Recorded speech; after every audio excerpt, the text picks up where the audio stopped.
दोस्तों नमस्कार और आप देख रहे हैं न्यूज़ बकेट में आपका स्वागत है। बनारस के मांडूर नगरी में हैं और आपको बता दें कि ये बहुत सारे लोग नाम सुनते ही चौंक जाएंगे, लेकिन आपको इस तरीके से बता दें कि इस मांडूर नगरी का नाम नई बस्ती में है। और आपको बता दें कि जिस तरीके से प्रभु संत शिरोमणि रविदास जी का यही वो जन्मस्थली है और यहीं पे प्रभु ने जन्म लिए थे और यहाँ पे प्रभु जी यहाँ के महंत हैं। आप एक चीज़ बताइए किस तरीके से तैयारी कर रहे हैं, क्योंकि जन्मदिन बहुत नज़दीक आ चुका है। ये तैयारी तो अगर तैयारी की बात किया जाए तो ये पूरे देश विदेशों में इसकी तैयारी चल रही है, लेकिन यहाँ जो खास क्योंकि ये गुरु रविदास महाराज जी का मूल जन्म स्थान है जिसको हम मांडूर नगरी कहते हैं। यहाँ पे गुरु जी के परिवार के साथ साथ वो दाई के परिवार भी यहाँ पे एकत्रित होकर के बड़े ही धूमधाम से गुरु रविदास महाराज की जन्मदिन को बहुत 647वीं जन्मदिन इस बार मनाई जा रही है और बड़े धूमधाम से मनाई जा रही है। इसके बारे में आप स्वयं इनकी सजावट देख लें और फिर आगे का कारवां जैसे जैसे बढ़ता जा रहा है वैसे वैसे काम भी कहाँ से भक्त आने के आपको उम्मीद लगी हुई है? जैसे आज देखिए ना, न्यूयॉर्क से आज ही आए थे लोग, फिर पंजाब, हरियाणा, जालंधर, मेरठ, हर जगह से, हर प्रदेशों से लोग यहाँ पे आते हैं, अपना मत्था टेकते हैं और गुरु जी से अपने अरदास करके जाते हैं दर्शन करके। क्या मान्यता है, क्या उम्मीदें लेकर लोग आते हैं यहाँ पे?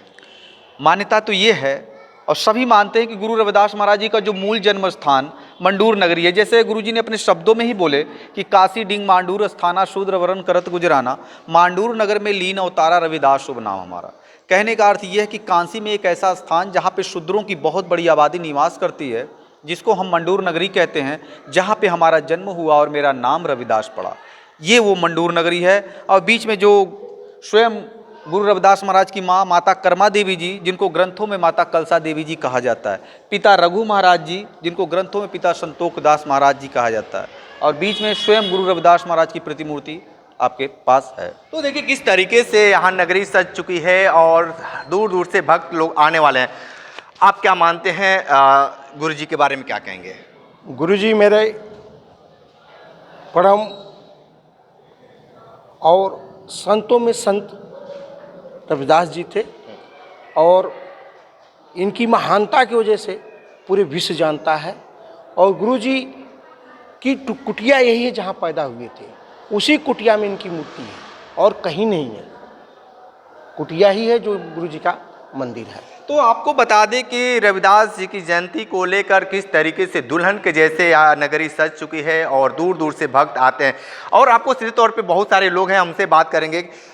क्या कहेंगे, जन्मदिन बहुत नज़दीक आ रहा है, ये हमारा परंपरा गुरु जी का उत्सव हमेशा मनाया जाता है और इनको उत्सव में जो है सारे मोहल्ले के लोग, बाहरी लोग, सभी लोग इकट्ठा होते हैं, सभी लोग मिलजुल के उत्सव मनाते हैं। और यहाँ हमारे गुरु जी का मूल निवासी स्थान है ये, जहाँ गुरु जी हमारे बसेरा करते हैं। और ठीक है, तो आप देखिए कि यहाँ पे गायक भी आ चुके हैं, क्योंकि जिस तरीके से लगातार ये कहा जाता है कि जो नगरी है वहाँ पे एकदम सज चुका है और तमाम लोग यहाँ पे भक्त हों, चाहे देसी विदेशी, चाहे जब बनारस के बहुत सारे लोग हैं, ये नाम जानकर चौंक जाएंगे। लेकिन हम सीधे तौर पे चलते हैं, थोड़ा सा यहाँ पे भक्ति में जो रमे लोग होते हैं उनसे भी बात करेंगे किस तरीके से यहाँ पे देखिए अभी भी आज के समय में भी किस तरीके से गायक, थोड़ा सा अपने बारे में बता दीजिए और थोड़ा सा बाबा के लिए कुछ कोई गाना हो तो सुना दीजिए। सबसे पहले न्यूज़ बकेट यूट्यूब चैनल को देखने वाले सभी सम्मानित साथियों को नवोदय, जय भीम, जय गुरुदास जी महाराज। मेरा नाम विशाल गाजीपुरी है और मेरा नाम सपना बौद्ध है। सपना बौद्ध और विशाल गाजीपुरी, बाबा के लिए कुछ आपके पास? हम लोग गुरु रविदास जी महाराज जी के भजन गाते हैं और बौद्ध महापुरुष, बहुजन महापुरुषों का जो आंदोलन रहा, जो संघर्ष जीवन रहा, उनको हम लोग गीतों संगीतों के माध्यम से समाज तक पहुँचाने का प्रयास करते हैं। और आज गुरु रविदास जी महाराज जी का जयंती का मतलब शुरुआत हो चुका है, हो गया है। हम लोग आते हैं निस्वार्थ भाव से और पूरा हम लोग जम के तैयारी करते हैं और प्रोग्राम भी करते हैं पूरे टीम के साथ। तो बहुत अच्छा लगता है क्योंकि गुरु जी का कहना था कि हम एक ऐसा शहर का निर्माण करना चाहता हूँ जहाँ पे कोई गम ना हो, जिसका नाम बोले बेगमपुरा। तो बेगमपुरा पे एक छोटा सा गीत है, अपने लोगों को कहे थे वो,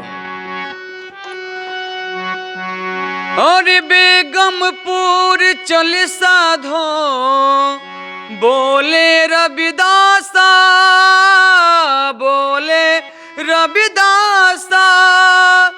बेगमपुर चल साधो बोले रविदासा, बस वो शहर वही लगी है दिलासा, बस वो शहर वही लगी है दिलासा।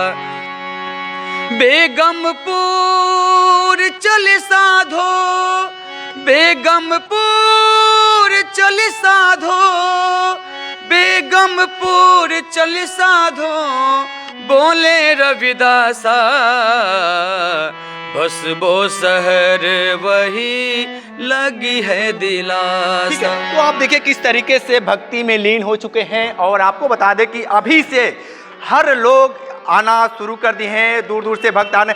आप एक चीज़ बताइए कि जिस तरीके से लगातार बाबा के दर्शन के लिए भक्त आते जाते रहते हैं, बहुत सारे लोगों को अटकलें रहती हैं कि यहाँ पे 2 जगह का जो मान्यता है उसको कैसे स्पष्ट कर पाएंगे?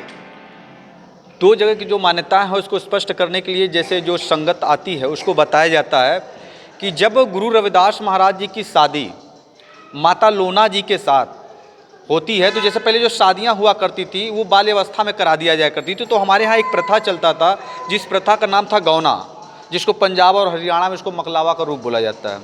जब गुरु रविदास महाराज जी की शादी माता लोना जी के साथ होती है, फिर गौना रुकने के बाद जब जगत पिता गुरु रविदास महाराज जी अपनी धर्मपत्नी को लेकर के यहाँ इस मंडूर नगरी में आए, तो भी जो गुरु रविदास महाराज जी का स्वभाव था वो पहले जैसा ही था, वो संतों की सेवा करना और प्रभु भक्ति में लीन रहना। जब इनके स्वभाव को उनके माता पिता जी ने देखा तो उनको काफ़ी तकलीफ हुआ। तकलीफ इस बात का हुआ कि अगर ये ऐसे ही करते रहें तो ये अपने परिवार का भरण पोषण कैसे करेंगे। ये सोच करके गुरु रविदास महाराज जी के माता पिता जी ने गुरु रविदास महाराज जी को उनकी धर्म पत्नी सहित उनको अलग कर दिए। उनका ये सोचना था कि अगर इनको अलग कर दिया जाए ताकि तब ये अपने परिवार को भरण पोषण करने के लिए ये अपना कुछ न कुछ पैतृक कार्य करेंगे ही करेंगे। तब जब अलग हो जाने के बाद तब जगत पिता गुरु रविदास महाराज जी यहाँ से वहाँ इमली के पेड़ के पास जो शिर गोवर्धन में स्थित है, वहाँ इमली के पेड़ के पास वो अपने कर्म को करने के लिए जाया करते थे। कारण इसलिए क्योंकि वहाँ बहुत बड़ा बाजार लगता था। आज आप देख लें कि बाजार अब वहीं से आपको देखेंगे मात्र थोड़ी ही दूर पर, मात्र 2 से 2.5 किलोमीटर की ही दूरी पर गंगा घाट भी है और गढ़वा घाट भी है। मैं तो कहता हूँ अपने चमार भाइयों से कि आज से 650 वर्ष पहले हमारे जो लोग हुआ करते थे वे उधर क्या करने के लिए, कुछ जो भी सामान हमारा अगर खरीदना होता, कुछ जो भी कार्य करने के लिए, अगर 650 वर्ष हम 300 वर्ष भी पीछे चले जाएं तो जो हमारे नहाने का जो साधन होता था वो क्या होता था, नदी होता था या तो तालाब होता था। तो जो अन्य जाति के जो लोग हुआ करते थे वे उधर गंगा स्नान करने के लिए जाते थे। स्नान करके जब वापस लौटते थे तो उसी बाज़ार से अपनी ज़रूरत की वस्तुएं खरीदते हुए अपने जोड़े को वो काम कटवाते हुए वे अपने अपने घर की तरफ चले जाया करते थे। वे इस चमरवाड़ी में आना पसंद नहीं करते थे। जैसे गुरुजी ने अपने शब्दों में कहा कि मेरी जाति कूट बांडला ढोर ढोवंता नितही बनारस आसपासा। कहने का अर्थ यह है कि मेरी जाति के जितने लोग हैं मरे हुए पशुओं को ढोने का काम करते हैं जो बनारस के आसपास निवास करते हैं। यहाँ से मात्र आधा किलोमीटर की दूरी पर वो स्थान भी है जहाँ चमड़े छिलने का काम और चमड़े रंगने का काम किया जाता था, जो कि अब धीरे धीरे समाप्ति की ओर। ठीक है, तो बिल्कुल अगर आपके अंदर कुछ भी दिक्कत हो, कोई परेशानी हो, तो आप एक बार इस मंदिर पे आइए। और यहाँ पे जिस तरीके से यहाँ पे सज चुका है, और आपको बता दें कि यही वो मूल स्थान है जहाँ पे इन्होंने जन्म लिए थे। विशेष रिपोर्ट कर रहे थे, तो हमारे साथ बने रहिए न्यूज़ बकेट के साथ में दीजिए इजाज़त। नमस्कार। पेश है न्यूज बकेट हिंदी मासिक पत्रिका। पढ़ें इस महीने की पूरी खबर विस्तार से हमारे न्यूज बकेट की मैगजीन में। हमारी ई मैगजीन को मुफ्त में पढ़ने के लिए अभी लॉगिन करें www.newsbucket.in पर। इसके अलावा रोज की ताज़ा खबरों के लिए हमारे YouTube चैनल को तुरंत सब्सक्राइब करें।